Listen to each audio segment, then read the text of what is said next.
అధిపతి అయిన నా యేసయ్యా, జీవింపచేయుటకు అరుదెంచినావు. క్రీస్తునందు ప్రియమైన దైవ జనాంగమా, మీకందరికీ ఉదయకాలపు శుభములు తెలియచేస్తూ ఉన్నాను. ప్రతి ఉదయం ప్రభుతో సావాసం అనే కార్యక్రమానికి మిమ్మను ప్రేమతో ఆహ్వానిస్తూ ఉన్నాను. రండి, మరలా ఈ ఉదయకాలం దేవుని యొక్క వాక్యాన్ని ధ్యానం చేద్దాం. భక్తుడైన యోబు గారి చేత వ్రాయబడిన మాట, యోబు గ్రంథం 17వ అధ్యాయము 9వ వచనంలో ఉన్న మాటను చదువుతున్నాను, వినండి. అయితే నీతిమంతులు తమ మార్గమును విడువక ప్రవర్తించుదురు, నిరపరాధులు అంతకంతకు బలమునొందుదురు. యోబు గురించి మనకి తెలుసు. యోబు కష్టాల గుండా తన యొక్క సంపదను పోగొట్టుకుని తానున్న పరిస్థితుల్లో వెళుతూ ఉన్నప్పుడు ఆ యొక్క ముగ్గురు స్నేహితులు జోఫరు, ఎలీఫజు, బిల్దదు, యోబు నీవు నీతిమంతుడివా, అయితే ఈ కష్టాలు ఎందుకు వచ్చినాయి? యోబు నీవు నీతిమంతుడివా, అయితే పిల్లలు ఎందుకు అలాగ చనిపోయారు? యోబు నువ్వు నీతిమంతుడివా, అయితే ఈ నష్టం అంతా ఎందుకు జరిగింది? ఇలాగా ప్రశ్నలేస్తూ యోబును అనేక రకాలుగా బాధ పెడుతూ మళ్ళా తిరిగి యోబు వాటికి జవాబు చెబుతూ ఉన్న అధ్యాయాలు మనకి యోబు గ్రంథంలో కనబడతాయి. అయితే ఇక్కడ రాసిన మాటను మనం చూసినప్పుడు యోబు జవాబు చెబుతూ ఉన్నాడు. ఆ యొక్క మాట, అయితే నీతిమంతులు తమ మార్గమును విడువక ప్రవర్తించుదురు. దేవుని యొక్క రక్తం చేత కడగబడిన తర్వాత, నీతిమంతులుగా మార్చబడిన తర్వాత వారి జీవితాల్లో ఎన్ని కష్టాలు వచ్చినా, ఎన్ని నష్టాలు వచ్చినా, ఎంత శోధన వచ్చినా, ఆ పరిస్థితుల్లో కూడా దేవుని యందు వాళ్ళ యొక్క హృదయము స్థిరపరచబడి ఉన్నది కనుక, దేవుని యొక్క సన్నిధానంలోనే వాళ్ళు ఎదుగుతూ ఉన్నారు కనుక, ఇక్కడ ఆ యొక్క తమ మార్గమును విడువక ప్రవర్తించుదురు అంటే నీతి మార్గంలోనే వాళ్ళ యొక్క జీవితము ముందుకు కొనసాగటానికి వాళ్ళు ఇష్టపడతారు. ఆ యొక్క కష్టాలు వచ్చినాయని మార్గం నుండి తొలగిపోయే స్థితిలో వారు కనబడరు. కష్టాలు వచ్చినాయని యేసయ్యను విడిచిపెట్టి వేరొకని ఆశ్రయించడం అనేది జరగదు. దేవుని బిడ్డలుగా నీతిమంతులు ఎవరైతే ఉన్నారో, అయితే నీతిమంతులు తమ మార్గమును విడువక ప్రవర్తించుదురు. దానియేలును మనం గమనించినట్టయితే గనక, దానియేలు నీతిమంతుడిగా ఉన్నాడు. సింహాల యొక్క గుహలో వేయబడ్డాడు. ఆ కష్ట పరిస్థితుల్లో కూడా దానియేలు, అలానే గుహలో వేయబడిన దానియేలు తన మార్గాన్ని విడిచిపెట్టలేదు. తన మార్గంలోనే ప్రవర్తించాడు, తన మార్గంలోనే ప్రార్థించాడు, తన మార్గంలోనే స్థిరంగా నిలబడి ఉన్నాడు. అలాంటి సమయాల్లో ఆ దేశపు రాజు దానియేలు దేవుడు ఎంత జీవము గల దేవుడో గుర్తెరిగాడు. నీతిమంతుడుగా ఉన్న ఆ యొక్క దానియేలు ఆ యొక్క దేవునిని పరిచయం చేసే క్రమంలో తన యొక్క జీవితము ద్వారా పరిచయం చేశాడు. అంటే నీతిమంతుడుగా ఉన్న దానియేలు తన మార్గాన్ని విడువకుండా తన మార్గములోనే ప్రవర్తించాడు.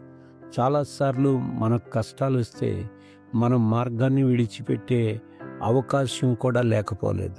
ఎందుకు అంటే సాతానుడు అలాంటి కార్యాలు చేస్తాడు. అలాంటి పరిస్థితుల్లో కూడా దేవుని పక్షాన నిలబడిన ప్రజలు ఎవరైతే ఉంటారో వాళ్ళు వాళ్ళ నీతిని కాపాడుకోవటానికి, దేవుని పక్షాన జీవించటానికి ఆయన తీర్మానం కలిగి ఉంటారు. ప్రియమైన దేవుని బిడ్డలారా, గమనించాలి, ఇక్కడ చెప్పబడిన మాట, నీతిమంతులు తమ మార్గమును విడువక ప్రవర్తించుదురు. ఇబ్బందులైనా, ఇరుకులైనా, ఏదైనా సరే విడవకుండా అదే నీతి మార్గంలో ప్రయాణం చేస్తారు. ఆ తర్వాత మాట, నిరపరాధులు అంతకంతకు బలమునందుదురు. నిరపరాధులు అంటే అపరాధం లేని వాళ్ళు, అపరాధం తెలియని వాళ్ళు. అపరాధం అంటే పాపం చేసిన అనుభవాలు గత జీవితాల్లో ఉంటాయి. కానీ యేసయ్య రక్తం చేత కడగబడిన తర్వాత పాపానికి, లోకానికి దూరంగా బ్రతుకుతూ యేసయ్య పవిత్రతలోనే జీవితాన్ని కట్టుకోవడానికి ఇష్టపడిన ప్రజలు ఎవరైతే ఉన్నారో వాళ్ళు నిరపరాధులుగా ఉంటారు. అంతేకాదు వాళ్ళు అంతకంతకు బలమునొందుదురు అని రాయబడి ఉంది. ప్రియమైన దేవుని బిడ్డలారా, మన జీవితాల్లో ఈ యొక్క యోబును బట్టి మనం నేర్చుకోవాల్సింది, యోబు తన మార్గాన విడువక ప్రవర్తించాడు. తాను కష్టాలు వచ్చినాయని, నిందలు వచ్చినాయని, లేకపోతే సంపద పోయిందని, లేకపోతే భార్య తిట్టిందని, లేకపోతే ఆ యొక్క శరీరంలో ఆ యొక్క వచ్చిన వ్యాధిని బట్టి కానీ ఆయన దేవుణ్ణి ఒక్క మాట కూడా దూషించలేదు. కనీసం దేవుడు అన్యాయం చేసాడని కూడా చెప్పలేదు. అంటే తన నీతి మార్గంలో తాను విడువక ప్రవర్తించి కనపడ్డాడు. అంతేకాదు తాను నిరపరాధిగా తాను ఉండటాన్ని బట్టి అంతకంతకు దేవుని యొద్ద బలమును పొందాడు. మనం కూడా మన జీవితంలో నిరపరాధులుగా ఉంటే దేవుని దగ్గర నుండి బలాన్ని పొందుతాం. అంతేకాదు మన మార్గంలో విడువక ప్రవర్తించుతాం.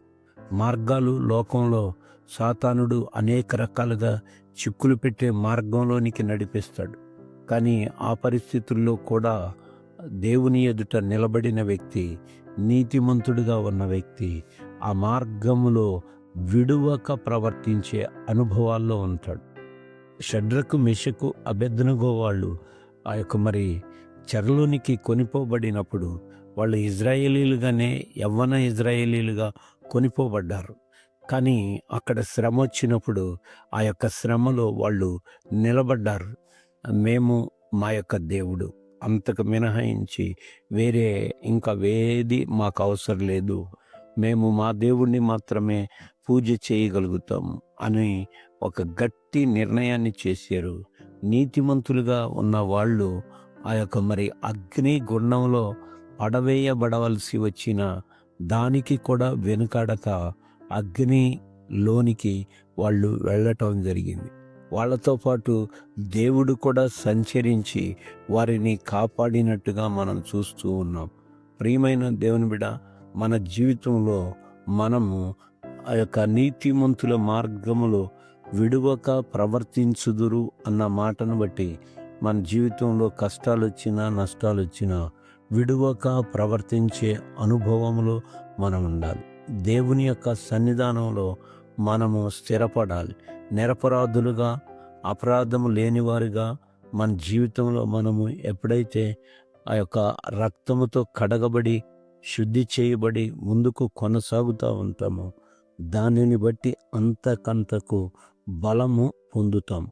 ప్రియమైన దేవుని బిడ్డ, గమనించాలి, దేవుని యొక్క సన్నిధానానికి వెళుతున్న మనకి తర్వాత మనం గమనించేటట్టయితే ఎఫెసీయులకు రాసిన పత్రిక 4వ అధ్యాయము 23, 24 వచనాల దగ్గర, మీ చిత్తవృత్తి యందు నూతనపరచబడిన వారై నీతియు యథార్థమైన భక్తి గల వారై దేవుని పోలికగా సృష్టింపబడిన నవీన స్వభావమును ధరించుకొనవలెను అని రాయబడి ఉంది.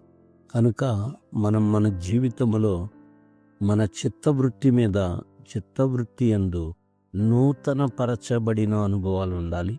అంతేకాదు నీతియు యథార్థమైన భక్తియు గలవారై దేవుని పోలికగా సృష్టింపబడిన నవీన స్వభావమును ధరించుకొని మనము దేవుని ఎదుట ఉండాలి. మనం మన జీవితంలో ఆ యొక్క నవీన స్వభావాన్ని ధరించుకున్నప్పుడు నీతిమంతులుగా ఉంటాం. నీతిమంతులుగా ఉన్నప్పుడు మన మార్గంలో నీతిని బట్టి విడువక ప్రవర్తించుతాం. ఆ నీతిని బట్టి మనం నిరపరాధులుగా ఉంటాం. నిరపరాధులుగా ఉన్న మనము అంతకంతకు బలమొందుతాం.